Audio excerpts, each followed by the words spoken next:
Erev Tov Lekulam. On revient dans notre étude du livre de Oroth Hamilchama et on est arrivé à la Piska Zain. Page Tetvav. Bemadurat Mossad Rav Kook. Donc on est donc toujours le Rav Kook essaie de nous expliquer qu'est-ce que c'est que Maout Hamilchama et on commence à se rapprocher de ce que c'est que le peuple juif dans tout ça. C'est-à-dire qu'est-ce que le peuple juif a à apprendre aussi de cette réalité qui s'appelle la guerre. Et là, il faut comprendre quelque chose. Jusqu'à présent, on a expliqué, dans la Piska Vav, qu'en fait, le peuple juif n'existait pas vraiment. Parce qu'on a dit que Am Israël ou Aspaklaria Klalit Shel Kol Haolam. On avait dit, c'est le miroir du monde entier. Il y a un peu de tout, on a tout mélangé, et ça a fait le juif. Donc, ça veut dire que le juif, il n'a pas de couleur propre qui est la sienne. Et là, dans cette Piska, le Rav, il va dire l'inverse. Maintenant, il faut comprendre une chose. Quelle est la plus grande résultante, le plus grand dégât qu'a fait l'exil? Que nous a fait l'exil? Quoi, la communauté? Se retrouver en communauté. Se retrouver en communauté. Et non pas en peuple. Tu as raison, mais concrètement, la communauté a toujours vécu comme un peuple, en petit. Non, elle n'a pas pris de responsabilité politique. Elle a pris des responsabilités politiques au sein de la communauté. Non, il y avait, par exemple, je te donne un exemple, le Mossad HaTzedaka dans la Kehila. Il y avait dans toutes les communautés de Chutz La'aretz un impôt sur les juifs de la communauté. La Tzedaka, ce n'était pas celui qui donne, il a envie. Tous les juifs, ils devaient donner. Le Gabbai Tzedaka, il venait réclamer le dû de la communauté. Appelle ça comme tu veux. Mais dans toutes les communautés, les responsables communautaires, ils imposaient aux gens de donner pour les pauvres. C'était une taxe pour les pauvres. Parce qu'on organisait la vie en communauté. Et il y avait d'autres choses que la communauté demandait pour la vie en communauté. Il fallait payer la rénovation de la Kehila. Il fallait. Et encore une fois, ça montre qu'il y a, oui, une organisation politique au sein de la communauté. On élisait le Rav. Maintenant, c'était en petit. Tout était en petit. Aujourd'hui, on fait en grand. Gadlout. Mais c'est la même chose en grand. Donc ça, c'est pas le plus grand mal que nous a fait l'exil. Aujourd'hui, on fait les choses en grand. C'est quoi maintenant le Gabbai Tzedaka en grand? Non. Zelo Misrad HaOtzar, c'est un Mossad Lebituach Leumi. Un Mossad Lebituach Leumi, c'est le plus grand organisme de Tzedaka du monde. Pas shoot. C'est pour ça que donner ce qu'on doit donner au Bituach Leumi, ça peut être prélevé largement de son maaser. Ah oui? Bien sûr. Quel crisou. C'est un cours qui va. Ça va aller la paix. J'ai pas compris. C'est quoi le maaser? C'est donner aux pauvres. Qu'est-ce qu'on fait de ce maaser? Aujourd'hui, on donne aux pauvres. Ron? Non, je dis n'importe quoi? On donne aux pauvres. Le Bituach Leumi, c'est pour donner à qui? À nous, quand on prend la. Bah, des fois, mais la Tzedaka aussi. Des fois, toi, t'es pauvre. Des fois, toi, t'es dans le besoin. Quand toi, t'es dans le besoin, bah, tu profites de ça. Mais ça, c'est vrai aussi pour le maaser, classique, j'ai envie de te dire. Si toi, maintenant, tu deviens quelqu'un qui est pauvre, bah, on te donne à toi le maaser. C'est ça? Chas v'shalom. Mais le Bituach Leumi, c'est de ça qu'on parle.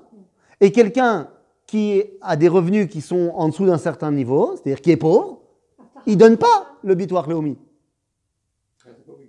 Bah, bien sûr qu'il est obligatoire, mais en dessous d'un certain seuil, on ne te demande pas le Bituach Leumi.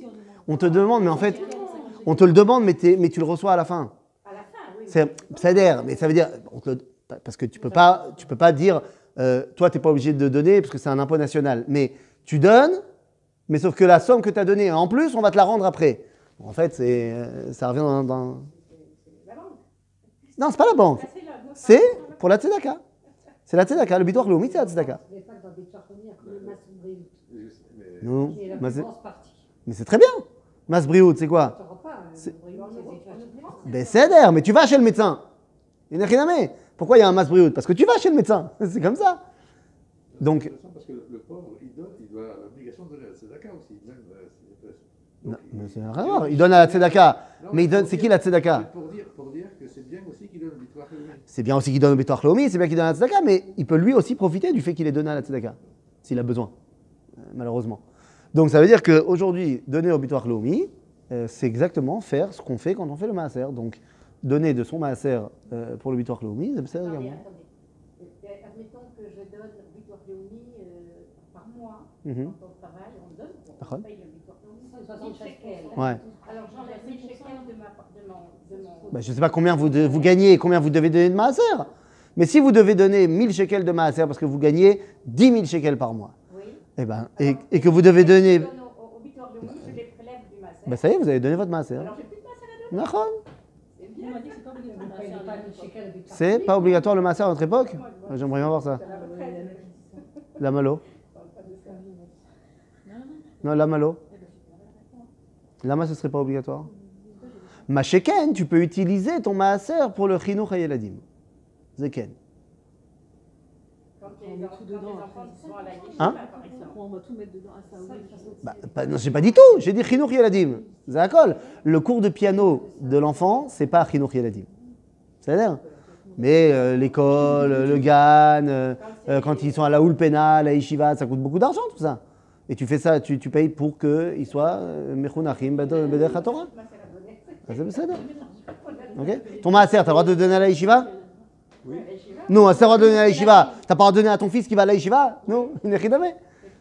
Donc, il n'y a aucun problème de donner son maaser au Bitoire Leumi et il n'y a aucun problème de donner son maaser. Non, pas au Mas Achnasa, quoique. Pourquoi? Parce que le Mas Achnasa. Alors, c'est-à-dire, le problème du Mas Achnasa, c'est que pour pouvoir donner son maaser au Mas Achnasa, il faut que tu fasses un énorme calcul que je ne sais pas si on est tous capables de le faire parce qu'on n'a pas les données. Il faudrait savoir comment est calculé le budget annuel de l'État et combien du budget annuel va au Misrad HaChinouch ou au Misrad HaBriyut qui peuvent rentrer dans ce truc-là. Pas Misrad HaDatot. Pas Misrad HaDatot, non. Parce que, je pense pas que ça rentre dedans, mais c'est quoi? Vas-y. Et donc après, tu fais un calcul et tu regardes combien ça fait proportionnellement par rapport à ce que toi tu donnes, machin, et par rapport à ton maaser. À ce moment-là, tu pourrais. Mais comme c'est une tannée. Son mari est économiste. Ouais, mais c'est pas la question d'être économiste, c'est de savoir comment se divise le budget de l'État. Et ça, je sais pas si si c'est quelque chose qu'on peut savoir, quoi. Ok? Bon, tout ça pour dire que c'était pas la pire chose qui nous soit arrivée qu'on vive en tant que communauté. C'est-à-dire, c'est sûr que communauté, c'est petit, et c'est donc tout est en petit par rapport à un État qui est grand, mais c'est pas la pire chose qui nous soit arrivée. C'est quoi la pire chose qui nous soit arrivée? La perte de la souveraineté. La perte de la souveraineté. Zénachon. Mais ça se concrétise comment? Ah bah Dafka, pas tellement, parce que jusqu'au 19e siècle, le peuple juif s'est pas tellement assimilé. D'oublier quoi? Oublier la malchoute. T'inquiète pas, les goïms, ils nous rappelaient qu'on ne pouvait pas l'oublier. La malchoute, elle était là. On est devenus des laflafim. Ah, vous ne comprenez pas l'hébreu? Laflaf, Perusho, Chalashlouch. Perusho, Chalash. C'est-à-dire qu'on est devenus des gens qui regardent beaucoup, voire essentiellement, nos chaussures. La tête baissée. Dimi. Dimi. Dans les pays séfarades, dans les pays de l'islam, dimi. C'est ce que dit le Rav Tzvi Yehuda Kook, le fils du Rav Kook, sur le pasuk Venatati morer bilvafrem. Nizak la lâché la galoute. Morer halev. On est devenu faible. Eh oui, pendant l'exil, on était faible. Moralement, économiquement, évidemment au niveau national et bien évidemment aussi, quand tu regardes les histoires qui sont racontées sur les Sipouré Tzadikim, avec des dessins, le juif, il fait pitié. Le cosaque, lui, il a une musculature digne des films d'action les plus... le juif, il est misken. Mais c'est lui qui va gagner à la fin. Hein, parce qu'Akadosh Baruch Hu, il va l'aider, c'est un tzaddik et tout. Mais le juif, il est misken, il a minimum des lunettes, voire également une canne avant ses 40 ans. C'est... Enfin, la Gibor, Zagoy. C'est Chaval. Et donc, il va falloir retrouver cette grandeur tant au niveau de la communauté qui devient une grande communauté, qui devient un peuple, mais au niveau du tout. Ok? Alors regardez. Mitgala bekneset Israël tziv'a ha'atzmi. Au sein du peuple juif se dévoile sa couleur propre. Mais on avait dit dans la Piskavav qu'on était le miroir de toute l'humanité.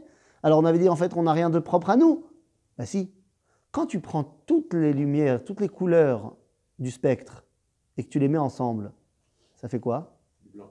Ça fait la lumière blanche. Mais la lumière blanche, elle existait avant? Pourquoi? Avant que tu mettes toutes les couleurs ensemble? Ben non. C'est-à-dire, toutes les couleurs ensemble, ce n'est pas seulement un assemblage de couleurs, ça a créé quelque chose de nouveau. C'est vrai qu'on est fait de tous les autres, mais quand on a mis tous les autres ensemble, c'est pas qu'on est seulement l'ensemble de tous les autres. C'est un nouveau truc qui s'est créé.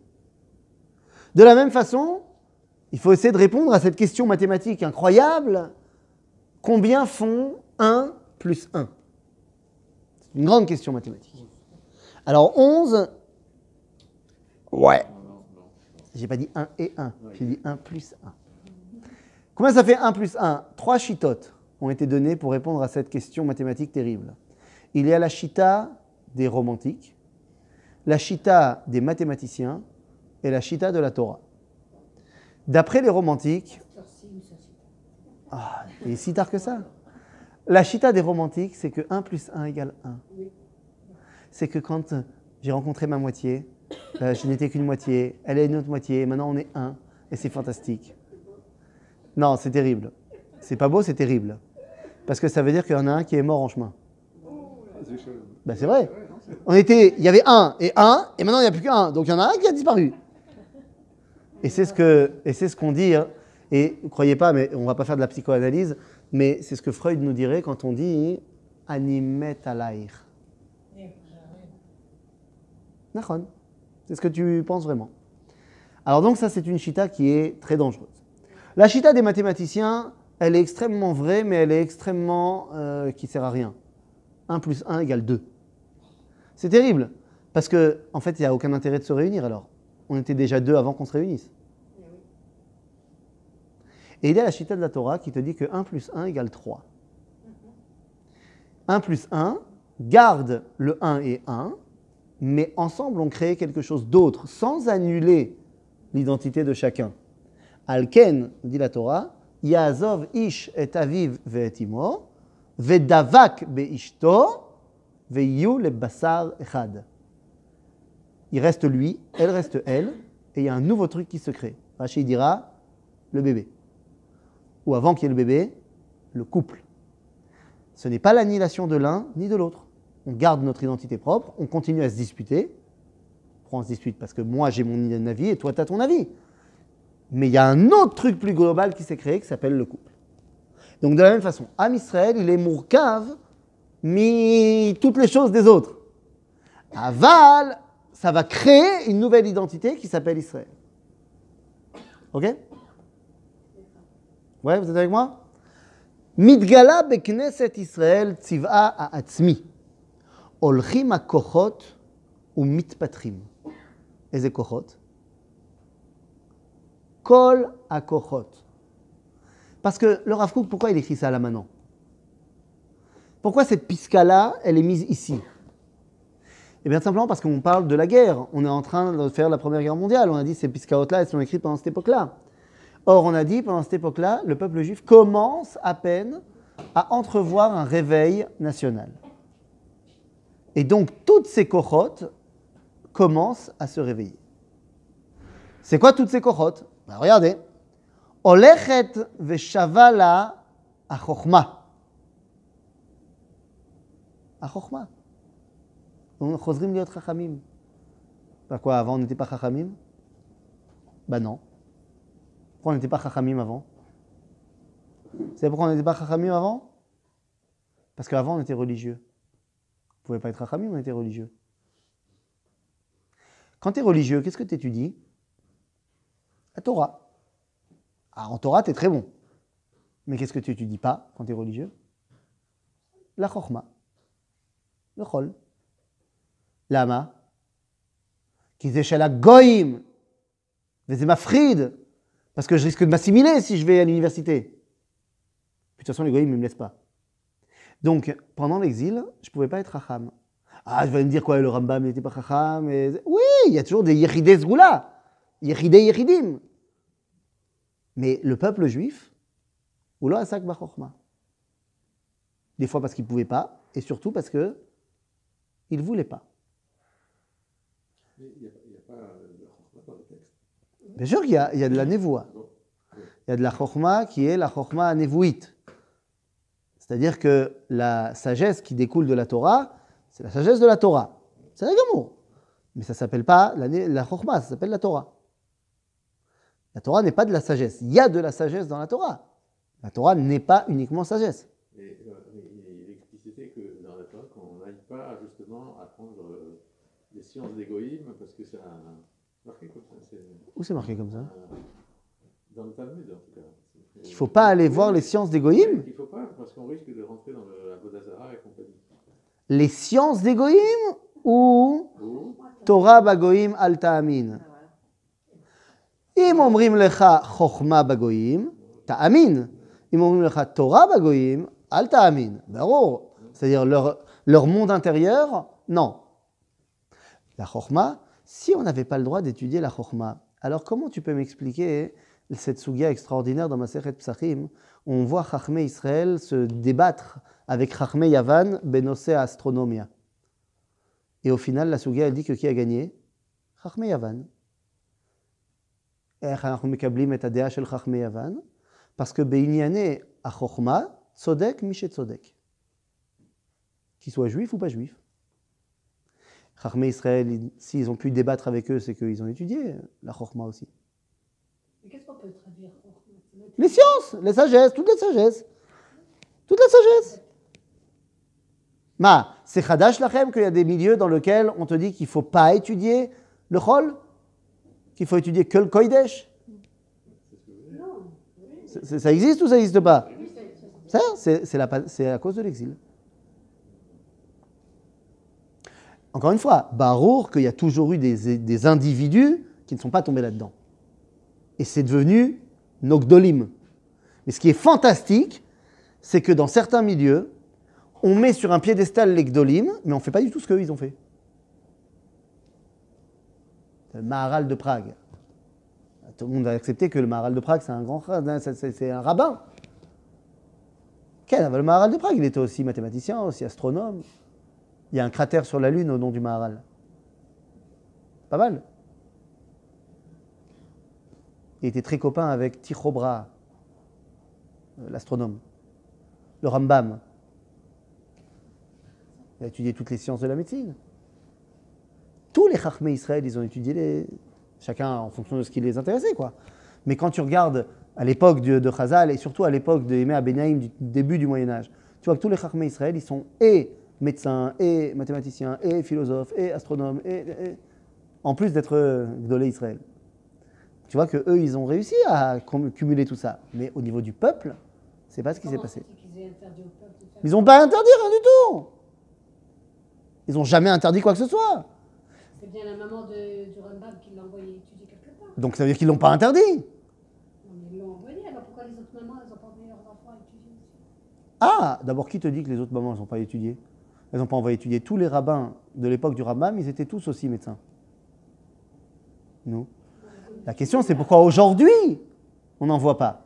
Parce qu'on a peur. Parce que vu que maintenant, il y a l'émancipation, alors on a peur que si jamais on va chez le goy, on va y rester.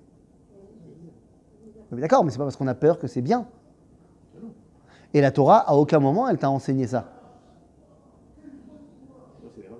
Ah, ça, donc c'est pas la Torah ni le Talmud. Parce que on voit que dans le Talmud, ils sont tous versés dans toutes les sciences des goïm. Maintenant, barour que asur la lechet bechukot agoïm.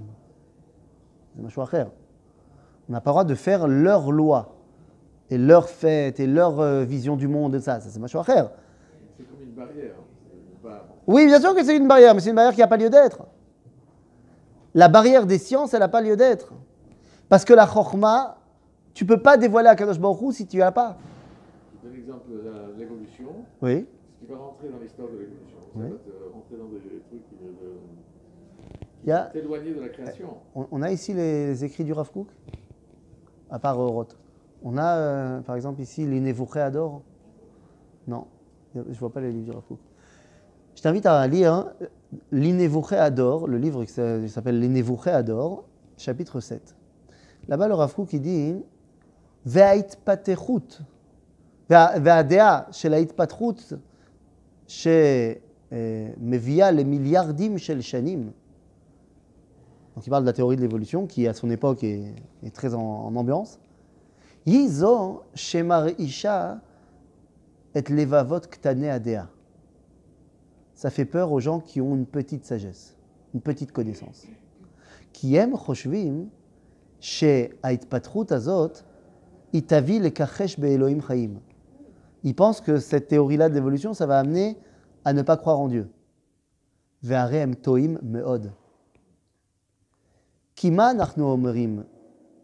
אומרים שהקדוש ברוך הוא ברא את כל העולם כולו. שלא היה כלום והקדוש ברוך הוא ברא. שיש נקודה שדרכה אפשר להגיד שכל העולם נהיה. Et qu'est-ce qu'elle dit la théorie de l'évolution? Qu'il n'y avait rien et pouf, il y a eu le Big Bang. Que pouf, il y a une nekuda de laquelle il y a eu toute la création. Nous, Zélo Machanach, nous omrim. C'est l'histoire du singe. Mais il n'y a aucun problème avec l'histoire du singe. Il n'y a aucun problème avec l'histoire du singe. Alors, l'histoire du singe, c'est avant l'histoire. Simcha. C'est avant l'histoire. Donc, c'est ce qu'on appelle la préhistoire, Zélo Chashuv, la Torah.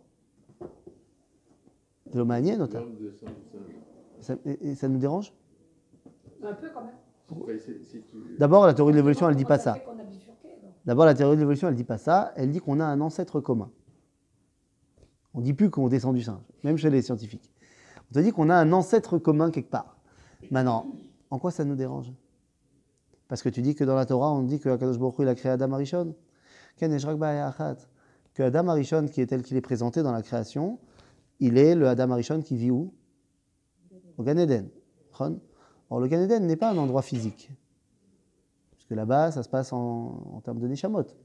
Quand quelqu'un meurt, on dit chez Began Eden Tiemenuchato.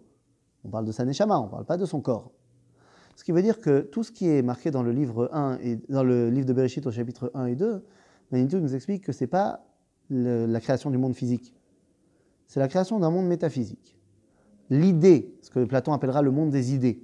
C'est-à-dire, c'est l'idéal de ce qu'est le monde. Et dedans, il y a un truc qui s'appelle Adam, c'est sa Neshama. Lorsqu'il y a la faute et tout ça, machin, et que finalement Akadosh Baruch Hu nous sort du Gan Eden, אז là-bas, il y a marqué Vayas Hashem Elohim la Adam ou leishto kutnot or vayal bishem. Il leur a fait des tuniques de peau, il les a habillés. Et toi, tu penses tout de suite au mammouth ou au pot de léopard. Pourquoi ne pas penser tout simplement à la peau? Il leur a fait un corps. Sauf que la Torah ne nous a pas dit comment il a fait ce corps. Alors qu'est-ce qu'on s'en fiche que ce corps est venu d'une évolution de milliards d'années et qu'on est devenu des primates et ensuite un homo sapiens? Adam Arishon, c'est quelqu'un qui a ce corps-là, mais qui a aussi une Neshama. Et la Neshama, elle ne vient pas de l'évolution. Parce que la Neshama, c'est Chelek Elohim Mima'al Mamash. En d'autres termes, j'ai aucun problème de dire que le corps de l'homme, l'homo sapiens, il descend du singe. Ça, je m'en fiche, la Torah, elle n'en a pas parlé. Donc si la Torah, elle n'en a pas parlé, ça ne peut pas être en contradiction avec la Torah. C'est un autre sujet. C'est ça? Et pour ça, il faut étudier le livre de Bereshit en profondeur. Parce que sinon, on n'y arrive pas. Et donc ça veut dire que la chokhma, c'est chashuv me'od, me'od, me'od. Comment est-ce qu'on peut dévoiler Dieu si on n'a pas de chokhma? C'est pas shoot. Donc là maintenant, nous dit le Rav Kook, on recommence à rechercher la chokhma. Ben oui, à cette époque-là, les portes des universités s'ouvrent aux juifs. Et les juifs y vont à l'université. C'est fait. Agvura. Oh, il faut qu'il dit, il y a aussi la gvura qui revient. C'est la gvura. Où est-ce qu'on voit ça? L'héroïsme. Ouais, où est-ce qu'on voit ça? Pourquoi il dit ça que maintenant la gvura revient? À cette époque-là. Makara. Hein? Au début de l'Alia. Gvura, l'Alia, il ressemblait beaucoup aux juifs des Sipourim que je vous ai dit. Mazak Gibor, on a recommencé à voir des Giborim. Vous avez entendu parler de Yosef Trompeldor, vous avez entendu parler de Zev Jabotinsky. Il y a des juifs qui ont recommencé à avoir des muscles, à relever la tête, à Gvura, à Yosher. C'est-à-dire, sur quoi est né le mouvement sioniste, Chiloni? Sur la justice sociale. Le socialisme et la justice sociale. Ve'atahara apnimit. Olechet ha'uma ve'nivnet. Le peuple est en train de se reconstruire une identité de peuple. À cette époque-là, il y a eu la création de l'école Betzalel Leomanuyot, ici à Jérusalem. Tous les membres du Yishuv les ont éclatés. On se dit, vous n'avez pas honte, les barricages ne sont pas finis d'être asséchés et vous me faites une école d'art. Il y a des choses plus importantes à faire. Quelle est la personne qui a écrit le discours d'ouverture de l'université? Le Rav Kook. Bon, d'abord, il passe 3 pages pour leur expliquer qu'est-ce qu'ils ne doivent pas faire au niveau de la Avodah Zara. C'est-à-dire, faire attention à ci, faire attention à ça, faire attention à ça. Mais après, il leur dit que c'est Besséder Gamour, mais c'est très bien. Et au contraire, c'est exactement ça qu'il faut. Pourquoi? Il dit parce que, imagine quelqu'un, une jeune fille, un enfant, qui est tombé dans le coma. Ça fait longtemps qu'il est amorphe. Et là, tout d'un coup, il se réveille et il dit « De l'eau, s'il vous plaît ». Ça ne montre pas encore que cet enfant est revenu en pleine possession de ses moyens. Elle a un besoin kiyumi de l'eau. Par contre, si elle se réveille et qu'elle dit « Je peux jouer avec ma poupée ?» ça veut dire que la she'ela du kiyum, c'est déjà plus une she'ela. Maintenant, je m'occupe d'autre chose. Et donc, le Rav Kook, il dit « Bien sûr que l'art, c'est des motarot. C'est pas psissi. C'est pas la base de la survie. Mais si on s'occupe d'art, ça veut dire que la survie n'est plus une question. Que maintenant, on peut commencer non pas à survivre, mais à vivre. Donc, on parle ici donc de Olechet ha'uma ve'nivnet. Mittakenet hi legeulata. Mittakenet, היא מוכנה. היא מתוקנת ל. היא מוכנה לגאולה. גאולת עולמים. מה? Je croyais qu'il est היא מוכנה היא לגאולתה. Et là, Rav Kook te dit que Geulata, c'est Geulat Olamim. Je comprends pas, la Geoula, c'est pour qui? C'est pour nous ou pour le monde entier? Non, c'est dans le sens de temporel. Là. C'est intemporel. Tu dis Geulat Olamim. Voilà. אבל זה נכון, אבל זה גם לכל העולם כולו. Mais je comprends pas, la Geoula, c'est pour moi ou pour tout le monde? Mais ça passe par moi. Donc c'est Geulata, Shei Geulat Olamim. Ok? פורחת היא ביפעת תפארתה. מה זה יפעת? La lumière. Ok? יפעה, en hébreu, c'est la lumière. C'est or. פורחת היא ביפעת תפארתה. Elle est claire, cette Knesset Israël. מתוך המון גלי הצרות העוברים עליה. Ah oui, alors il faut qu'il n'est pas dupe, hein. On est dans une époque où ça ne va pas très bien, concrètement, pour le peuple juif. Et Tsarot, et il n'a pas vu la Shoah encore. Hein. Mais déjà, à cette époque-là, Tsarot, c'est déjà pas mal. Mais, ouais, Dreyfus, c'est Bakatan, quoi. Je parle de tous les pogroms qu'il y a eu en Ukraine, en Pologne.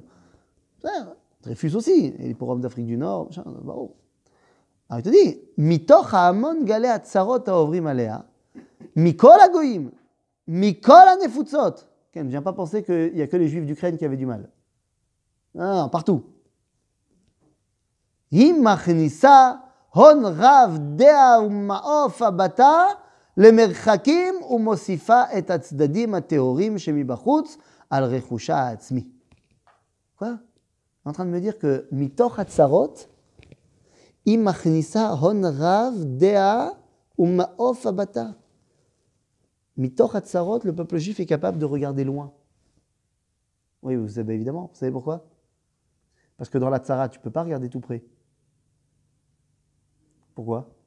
Parce que tout près, ça fait mal. Donc le peuple juif, plus il était persécuté, plus il avait une vision, le Tvar Rachok. Qu'est-ce qu'elle dit la chanson? Amanetzar lo mefached miderech haruka.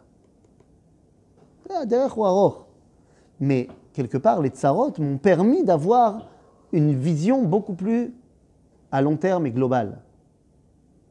Et ça, c'est, désolé de faire un chouïa de politique, mais ça, c'est fantastique quand on entend certains Mohammedim pour nos élections. J'ai entendu un Mohammed, je tairai le nom, qui a dit qu'il veut remplacer Netanyahou. Bon, ils disent tous qu'ils veulent remplacer Netanyahou. C'est pas un ridouche. Maintenant, je veux bien que tu dises, moi, je propose un autre truc que Netanyahou. C'est-à-dire. Mais il y a un des Mohammedim qui a dit, il ne faut pas remplacer Netanyahou parce que je veux faire autre chose. Non, il faut comprendre que la situation est raméode.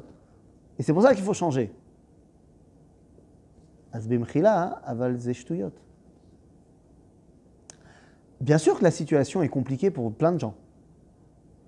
Aval, c'est justement parce que la situation est très bonne sur le plan général qu'on peut s'occuper des problèmes particuliers. C'est bien de s'occuper des problèmes particuliers. Il faut. Mais on peut se permettre de s'occuper, de mettre un gilet jaune et d'aller à Kikar HaMedina à Tel Aviv, uniquement parce que on est bien de manière générale. Parce que lorsque ça ne va pas, que le peuple juif est persécuté dans tous les sens, tu t'en tapes de savoir combien le cottage y coûte. Le fait qu'on s'occupe aujourd'hui du prix du cottage, ça montre que justement ça va bien. Ça va bien, ça ne veut pas dire que tout est parfait et qu'il n'y a pas de combat à mener. Mais il faut être conscient que ça va bien et que donc maintenant on peut s'occuper d'autres choses. C'est-à-dire, et donc ce que nous dit le Rav Kook, le fait qu'à l'époque ça allait mal, c'est ce qui nous a permis de ne nous occuper pas du maintenant, mais du après-demain. Ce qui nous a permis d'avoir une vision et qu'on a pu réaliser. Ok? מכל הגויים מכל הנפוצות היא מכניסה הון רב דעה ומעוף הבטה למרחקים ומוסיפה את הצדדים הטהורים שמבחוץ על רכושה העצמי. C'est-à-dire que ce chazon de reconstruire un pays, tout ça machin, on lui a fait rentrer dedans, quoi? Des trucs théorim bibachutz. Comme ma. Vous n'avez pas d'idée? Sur un truc Taor Mibachutz qu'on a fait rentrer dans notre idéal de reconstruction nationale. Il a fait la démocratie. Juif et démocratique. La démocratie, on ne l'a pas inventé, hein, c'est même pas de chez nous. La démocratie, on l'a pris des peuples d'Europe. On a dit tiens, on va mettre ça. On aurait pu décider qu'on reconstruit un État Melouchani. Mais on a décidé de prendre la démocratie. On a vu que ça se passait bien chez les Goïms. Donc on prend la démocratie, et c'est un exemple. C'est un autre exemple, donnez-moi un autre exemple, allez, pour le kiff. Liberté, égalité, fraternité. Ouais, bon, ça veut rien dire en vrai. Même en France, ça veut rien dire. Le droit des femmes. Lorsque Herzl il permet aux femmes de voter aux congressionnistes, c'est un chidouche. Parce que ça commence déjà à être évoqué dans certains pays en Europe. Ils n'ont pas encore le droit de vote, mais ça commence à être évoqué. C'est ça? Donc on parle vraiment de prendre des choses bien qu'il y a chez les autres. Et il y a des choses bien. Kinat am mitgaberet. Mais kinat am leumiyut. Nationalisme. Ani kanaï laouma. J'ai envie de mon peuple. Kinat am mitgaberet. Hakarat atzmuta mitgadelet. J'ai envie, ça y est, je suis un peuple et j'ai envie de redevenir une nation libre, indépendante, ça y est, j'ai envie de retrouver mon identité. Hiyodat kvar sheyesh la eretz. Cette Knesset Israël, elle se rappelle, j'ai une terre. D'où c'est venu? De toutes les tsarotes et de tout ce qui s'est passé au début du XXe siècle. Et à la fin du XIXe, le montée des nationalismes en Europe. J'ai une terre. Sheyesh la safa. C'est Sheyesh la safa. Eliezer Ben Yehuda. Ça, on ne se rend pas compte ce que ça voulait dire Eliezer Ben Yehuda. On ne se rend pas compte. Là, nous, on ne se rend pas compte parce qu'on continue à faire le cours en français. D'abord chez Anilo Mevin, hein, parce qu'ici, tout le monde parle hébreu. Comment ça, non? Mais arrête! Je suis sûr que tu parles hébreu. T'as Mevin, Ivrit? Il est, t'as Mevin. Comme ci, comme ça. C'est en hébreu, comme ci, comme ça. Non. Va voy. Yesh la safa. Yesh la safrout. La littérature. Il y avait un écrivain. Hein. À l'époque du Rav Kook, il y avait plein d'écrivains. Ils étaient pratiquement tous chilonim. Il y en avait un qui était religieux. Il s'appelait Asofer Hazar. Hazar, Ze'ev,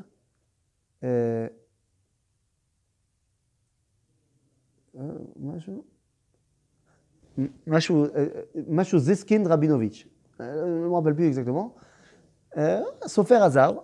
Et c'était un des seuls écrivains, mais religieux.